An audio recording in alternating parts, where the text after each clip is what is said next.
Hey everybody, it's Neil and I want to show you what I have here. I have some plant supports for outdoor plants. So like if you're growing tomatoes or something like that, it looks like we're going to get maybe 4 of them in here. 1, 2, yeah.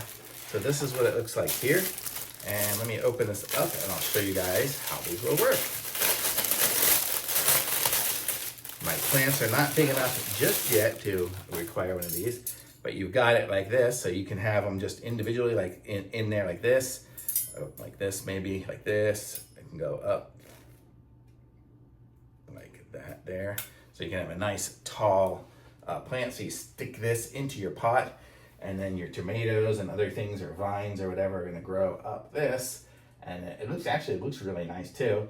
And as you stick it into the pot, it'll hold it in place. It's got nice long bars here and it's a nice solid thing here. So it's really good. It's got a little bit of flex to it, which, I mean, it's metal. But it's gonna really hold up well. It's painted nice, nice galvanized kind of paint on there, so it's gonna last. These would be great for indoors, for outdoors, probably either way. And you got a set, I think it was 4 of them in there. Let me see. I don't know what it says. Let me see. Like 1, 2, 3, 4. 4. So we have 4 of them in here, so that's gonna be nice. So I will be able to put these in there. So as it gets to be growing season, again, it's almost winter now, so all my stuff is out.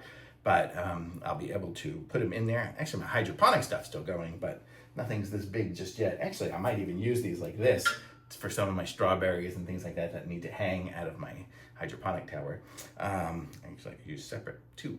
But so these are really nice, and it goes together super easy. You see there, and these are going to be coming in super handy for the growing season. So totally cool. If you need some growing stakes, you know, this is the way to do it. It looks so much nicer than just a stick or something. So totally cool. Thumbs up for sure.